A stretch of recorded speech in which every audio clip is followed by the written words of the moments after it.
नमस्कार दोस्तों। भोपाल में शिक्षक अभ्यर्थी की आवाज़, क्या सरकार बढ़ाएगी पद? आज की यह खबर सिर्फ उन युवाओं की खबर नहीं है जो शिक्षक बनने का सपना देख रहे हैं। यह खबर उन लाखों परिवारों की भी है जिनके घर का कोई बेटा या बेटी वर्षों से शिक्षक बनने के लिए तैयारी कर रहा है। आज सवाल सिर्फ इतना नहीं है कि भर्ती में कितने पद हैं। सवाल यह है कि जब योग्य अभ्यर्थी मौजूद हैं, जब सरकारी स्कूल में शिक्षकों की ज़रूरत है, तो फिर भर्ती के दरवाजे इतने सीमित क्यों रखे जाएं? इसी सवाल को लेकर मध्य प्रदेश की राजधानी भोपाल के नीलम पार्क में शिक्षक भर्ती 2025 के अभ्यर्थी आंदोलन कर रहे हैं। अब समझिए पूरा मामला। शिक्षक भर्ती 2025 से जुड़े अभ्यर्थियों की मुख्य मांग है कि भर्ती में पदों की संख्या बढ़ाई जाए ताकि ज़्यादा योग्य अभ्यर्थी को नियुक्ति का अवसर मिल सके। ताज़ा रिपोर्ट के अनुसार प्रदर्शनकारी अभ्यर्थी वर्ग 2 में 25,000 अतिरिक्त पद और वर्ग 3 में 3,000 अतिरिक्त पद बढ़ाने की मांग कर रहे हैं।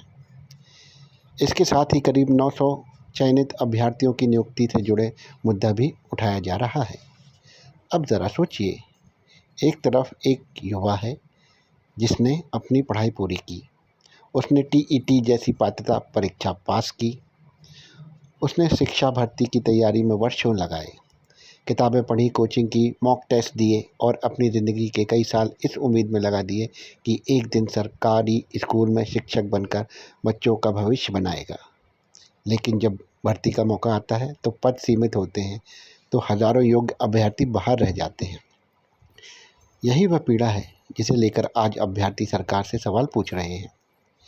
लेकिन यह एक और बड़ा सवाल है, अगर सरकारी स्कूल में वास्तव में शिक्षकों की कमी है तो क्या ज़्यादा से ज़्यादा योग्य शिक्षकों की भर्ती करना सिर्फ युवाओं के लिए रोजगार का विषय है?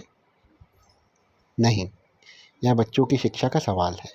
क्योंकि जब किसी सरकारी स्कूल में पर्याप्त शिक्षक नहीं होंगे तो सबसे ज़्यादा नुकसान किसका होगा? हमारे गांव के बच्चों का, गरीब परिवार के बच्चों का, उस विद्यार्थी का जिसके माता पिता अपने बच्चों को महंगे प्राइवेट स्कूल में नहीं पढ़ा सकते।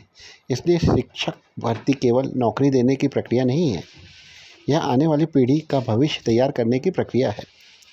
अभ्यर्थियों का क्या कहना है?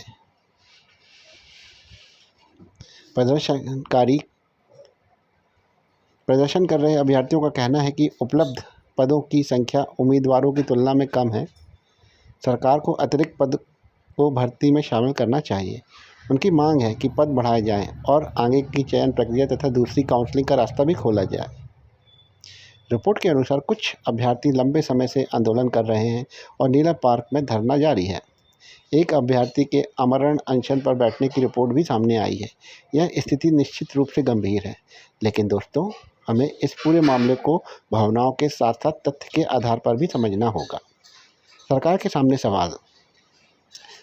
सामने अब सबसे बड़ा सवाल यही है, क्या शिक्षक भर्ती में अतिरिक्त पद बढ़ाए जाएंगे? क्या रिक्त पदों को भर्ती प्रक्रिया में शामिल किया जाएगा? क्या चयनित लेकिन नियुक्ति का इंतजार कर रहे अभ्यर्थियों के मामले में कोई स्पष्ट निर्णय लिया जाएगा?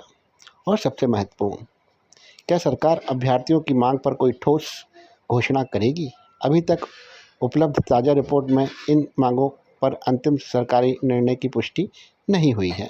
इसलिए हमें अफवाहों पर नहीं बल्कि सरकार या शिक्षा विभाग की आधिकारिक घोषणा पर भरोसा करना चाहिए। लेकिन एक बात ज़रूर करनी चाहिए, आज जो युवा सड़क पर बैठा है वह सिर्फ अपने लिए नहीं लड़ रहा है, वह यह कह रहा है, हमें मौका दीजिए, हम बच्चों को पढ़ाएंगे।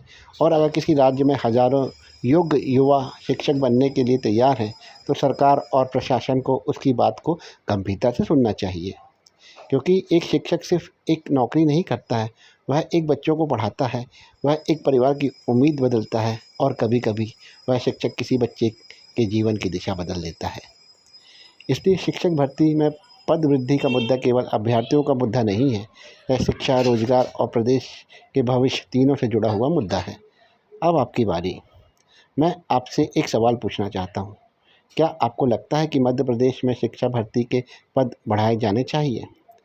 अगर हाँ, तो कमेंट में सिर्फ पद बढ़ने चाहिए लिखिए और अगर आप शिक्षा भर्ती की तैयारी कर रहे हैं तो अपना वर्ग 1, वर्ग 2 या वर्ग 3 भी कमेंट में ज़रूर बताएं। इससे हमें भी पता चलेगा कि हमारे साथ कितने अभ्यर्थी इस मुद्दे से जुड़े हुए हैं। और दोस्तों, याद रखिए, मांग करना आपका अधिकार है, लेकिन सही जानकारी के साथ अपनी आवाज़ उठाना आपकी ताकत है। इसलिए किसी भी आंदोलन या भर्ती से जुड़ी खबरों को आगे बढ़ने से पहले उसकी पुष्टि ज़रूर करें। अगर आपको ऐसी ही सरकारी नौकरी, शिक्षा भर्ती, वैकेंसी, एग्ज़ाम और रिक्रूटमेंट से जुड़ी महत्वपूर्ण जानकारी आसान भाषा में चाहिए तो हमारे चैनल को सब्सक्राइब ज़रूर करें। वीडियो उपयोगी लगा हो तो लाइक करें और उन अभ्यर्थियों तक शेयर करें जिन्हें इस जानकारी की ज़रूरत है, क्योंकि हो सकता है आपका एक शेयर किसी एक अभ्यर्थी तक यह जानकारी पहुंचा दे जो इस समय अपनी आवाज़ उठाने के लिए अकेला खड़ा है। धन्यवाद।